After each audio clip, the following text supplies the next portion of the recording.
ಭೂಷಣ್ ಅವ್ರು ನಾವು ನೋಡಿದಾಗ ತುಂಬ ಕಾಮನ್ ಮ್ಯಾನ್, ತುಂಬ ಸಿಂಪಲ್ ಮ್ಯಾನ್ ನಿಮ್ಮನ್ನು ನೋಡಿದಾಗ. ಸೊ ಈ ಸಿನಿಮಾದಲ್ಲಿಂತೂ ತುಂಬ ಶೋಕಿವಾಲ ಅಂತ ನಾವಂತೂ ಅನ್ಕೊಂಡ್ಬಿಟ್ಟಿದ್ದೀವಿ. ಸೊ ವಿದ್ಯಾಪತಿ ಸಿನಿಮಾದಲ್ಲಿ ಟ್ರೇಲರ್ ನೋಡಿದಾಗ ಸೊ ರಿಯಲ್ ಪಾತ್ರಕ್ಕೂ ತುಂಬ ಡಿಫ್ರೆನ್ಸೇಷನ್ಸ್ ಇರುತ್ತೆ, ಹೊಂದ್ಕೊಳ್ಳೋದು ತುಂಬ ಕಷ್ಟ ಆಗ್ಬೋದು ಅಂತ ಅನ್ಕೋತೀನಿ. ಸೊ ಹೇಗಿತ್ತು ಆ ಒಂದು ಎಕ್ಸ್ಪೀರಿಯನ್ಸ್ ಹೇಗಿತ್ತು? ಒಂದು ಪಾತ್ರ ಬಂದಾಗ ಅದಕ್ಕೆ ಬೇಕಾದಂಗೆ ನಾವು ಒಂದಷ್ಟು ತಯಾರಿ ಮಾಡ್ಕೋಬೇಕಾಗತ್ತೆ. ಅದು ಇಟ್ಸ್ ನಾಟ್ ಲೈಕ್ ಹೋಗಿ ಐ ಮೀನ್ ಈಗ ಕರೆಕ್ಟನ್ನ ಹೋಗಿ ಕಲ್ತ್ಬಿಡ್ಬೋದು, ಬಟ್ ಮ್ಯಾನರಿಸಮ್ಸ್ ಹೆಂಗೆ ಕಲಿತೀರಾ ಅದು ನಮ್ಮದು ಒಂದು ಗ್ರಹಿಕೆ ಇರ್ತದೆ. ಈಗ ನಾನೇನೋ ಸುತ್ತಮುತ್ತ ನೋಡಿರ್ತೀನಿ ಅಥವಾ ನಾನು ಎಲ್ಲೋ ಯಾರನ್ನೋ ನೋಡಿರ್ತೀನಿ, ಅವ್ರದ್ದು ಏನಾದರೂ ಮ್ಯಾನರಿಸಮ್ ನಾನು ಹಾಕೊಬೋದಾ, ಈ ಥರದ್ದೆಲ್ಲ ನಾವು ಯೋಚನೆ ಮಾಡ್ತೀವಿ. ಸೊ ಆ್ಯಸ್ ಅನ್ ಆ್ಯಕ್ಟರ್ ಅದು ನಂದು ಕೆಲಸ. ಅದು ಓಕೆ ಇವ್ನು ಯಾವ ಥರ ಬಿಹೇವ್ ಮಾಡಬೇಕು, ಯಾಕಂದರೆ ಈ ಥರದ್ದು ಸ್ವಲ್ಪ ಈ ಓವರ್ ದ ಟಾಪ್ ಕ್ಯಾರೆಕ್ಟರ್ಗಳಿರ್ತಾವಲ್ಲ, ಈ ಥರದ್ದು ಕ್ಯಾರೆಕ್ಟರ್ಗಳದ್ದು ಒಂದೇನು ಅಂತಂದರೆ ಸ್ವಲ್ಪ ಜಾಸ್ತಿ ಮಾಡಿದ್ರೆ ಓವರ್ ಆ್ಯಕ್ಟಿಂಗ್ ಆಗಿಬಿಡುತ್ತೆ. ಸೊ ಆ ಥರ ಅನ್ನಿಸ್ಬಾರ್ದು, ಅದು ಹ್ಯೂಮರ್ ಅಂತ ಅನ್ನಿಸ್ಬೇಕು, ಓವರ್ ಆ್ಯಕ್ಟಿಂಗ್ ಅಂತ ಅನ್ನಿಸ್ಬಾರ್ದು. ಅದೊಂದು ಸಣ್ಣ ತಿನ್ ಲೈನ್ ಅದು, ಅದಕ್ಕೆ ಗೊತ್ತಿರಬೇಕು ನಮಗೆ, ಅದ್ರೊಳಗಡೆ ಆಟ ಆಡಬೇಕು. ತೀರಾ ಏನು ಮಾಡಲಿಲ್ಲ ಅಂತಂದರೆ ಇದು ಏನಿದು ಸಪ್ಪೆ ಅನಿಸುತ್ತೆ, ಏನಾದ್ರು ಓವರ್ ಮಾಡಿದ್ರೆ ಓವರ್ ಅನಿಸುತ್ತೆ. ಸೊ ಆ ಮಧ್ಯದಲ್ಲಿ ಆಟ ಆಡ್ಬೇಕು ಯಾವತ್ತೂ. ಅದು ನಮಗಿರೋ ಚಾಲೆಂಜು, ಅದು ನಮ್ಮ ಕೆಲಸ. ಅದನ್ನ ಹೇಗೆ ತೆಗಿತೀನಿ ಹೊರಗಡೆ ಅನ್ನೋದು. ಆಮೇಲೆ ಅವ್ರಿಗೆ ಒಂದ್ ಚಿಕ್ಕ ಪಾತ್ರ ಕೊಟ್ಟರು ಅದನ್ನ ಹೇಗ ಡಿಸೈನ್ ಮಾಡಿ ಅದನ್ನ ದೊಡ್ಡದಾಗಿ ತೋರಿಸ್ಬೇಕು ಅನ್ನೋದು ಅವ್ರಿಗೆ ತುಂಬಾ ಚೆನ್ನಾಗಿ ಗೊತ್ತಿದೆ. ಅದ್ ನಾನು ಡೇರ್ ಡೆವಿಲ್ ಮುಸ್ತಫಾ ಅಲ್ಲಿ ನೋಡಿರೋದು. ಅದು ಯಾವ್ದೋ ಒಂದು ಟೀಚರ್ ಕ್ಯಾರೆಕ್ಟರ್ ನಾನು. ಅಂದ್ರೆ ಅದು ಬೇಸಿಕ್ಲಿ ನಾವು ಅಲ್ಲದ ಪಾತ್ರಗಳನ್ನ ಮಾಡಿದಾಗ ನಮ್ಗೊಂದು ಅಂದ್ರೆ ನಮ್ಗೊಂದು ಚಾಲೆಂಜ್, ಹೊಸ ಕಲಿಕೆ ಇದು. ಅದು ಕಲಿತಾ ಹೋಗ್ತೀವಿ ನಾವು. ಇಲ್ಲ ಅಂದ್ರೆ ಅದೇ ಮಾಡ್ಕೊಂಡು ಹಂಗಂಗೆ ಇದ್ಬಿಡ್ತೀವಿ. ಸೊ ಬೇರೆದು ನಮ್ಮ ಕಂಫರ್ಟ್ ಝೋನ್ ಇಂದ ಆಚೆ ಬಂದು ಒಂದು ಕ್ಯಾರೆಕ್ಟರ್ ಮಾಡೋದು ಯಾವತ್ತೂ ಖುಷಿ ಕೊಡುತ್ತೆ. ಅಂದ್ರೆ ನೀವು ಪಾತ್ರದಲ್ಲಿ ನೋಡಿದಾಗ ನಂಗೆ ತುಂಬಾ ಅಟ್ರಾಕ್ಷನ್ ಅನ್ಸಿದ್ ನಿಮ್ ಹೇರ್ ಸ್ಟೈಲ್ ಅಪ್ಪ.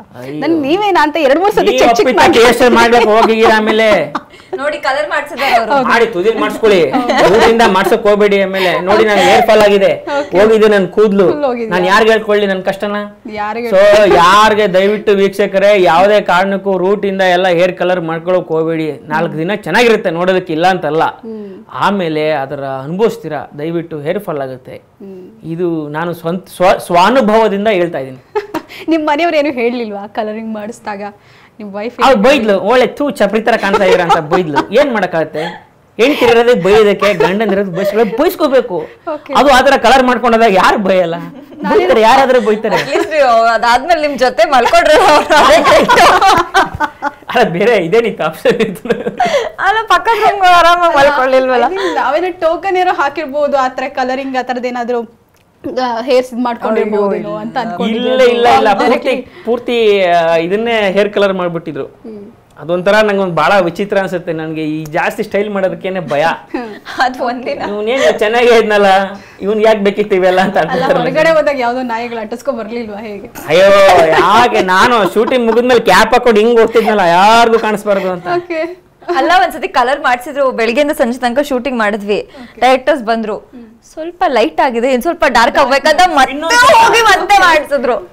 ಕೂದಲು ಬಹಳ ಹೋಗಿದೆ. ಇವತ್ತು ಬೆಳಿಗ್ಗೆನು ಬರ್ಬೇಕಾದ್ರೆ ನಾನು ಹಿಂಗೆಲ್ಲ ನೋಡ್ತಾ ಇದ್ದೆ, ಒಂದ್ಸತಿ ಕಣ್ಣಲ್ಲಿ ಹಂಗೆ ನೀರು ಬಂತು, ಅಯ್ಯೋ ಹೋಗ್ತಾ ಇದೆಯಲ್ಲ ಕೂದಲು ಅಂತ.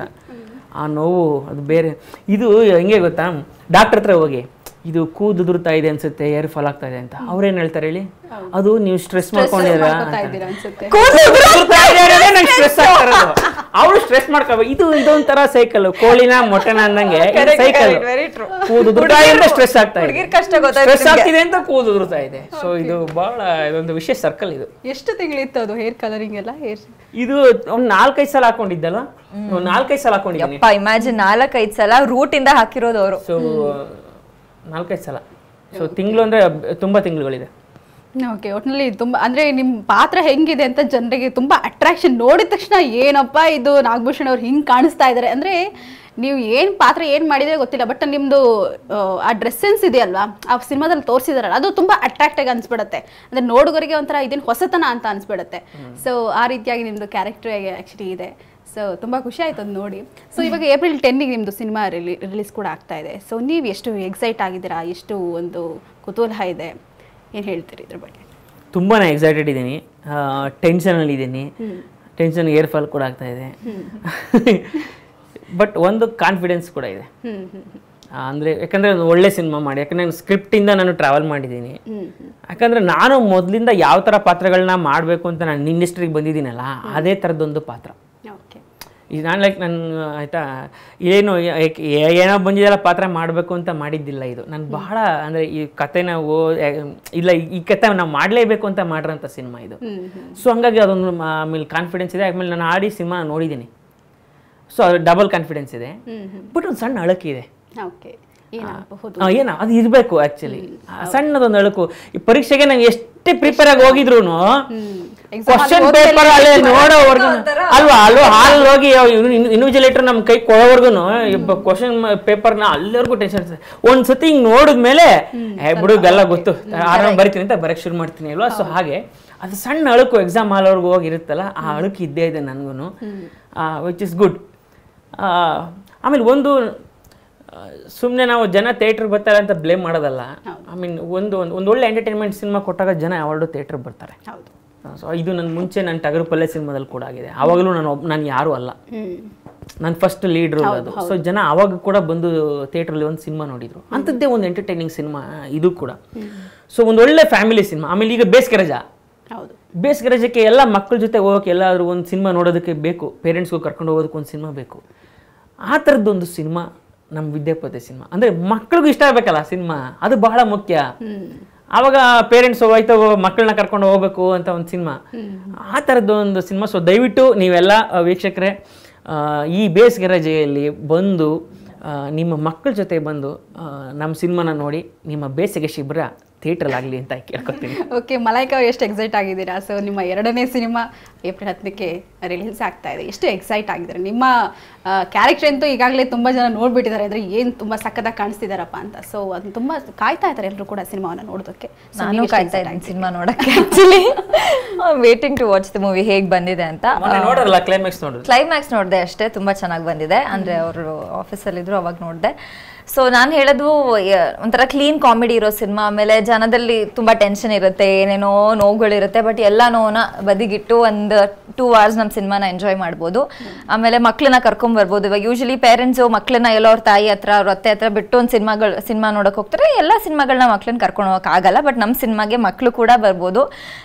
ಎಲ್ಲರೂ ಕುತ್ಕೊಂಡು ಒಂದು ಬ್ಯೂಟಿಫುಲ್ ಆಗಿರೋ ಸಿನಿಮಾ, ಕಾಮಿಡಿ ಆಗಿರೋ ಸಿನಿಮಾನ ಮಜಾ ಮಾಡ್ಕೊಂಡು ನೋಡ್ಬೋದು.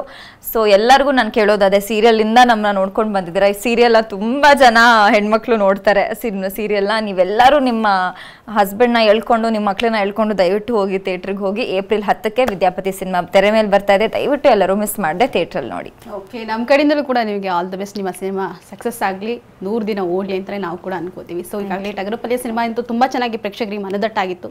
ಸೊ ಈ ಸಿನಿಮಾ ಕೂಡ ಆಲ್ಮೋಸ್ಟ್ ಹಾಗೆ ಆಗುತ್ತೆ ಅಂತ ನಾವು ಕೂಡ ಅನ್ಕೊಂಡಿದ್ದೀವಿ.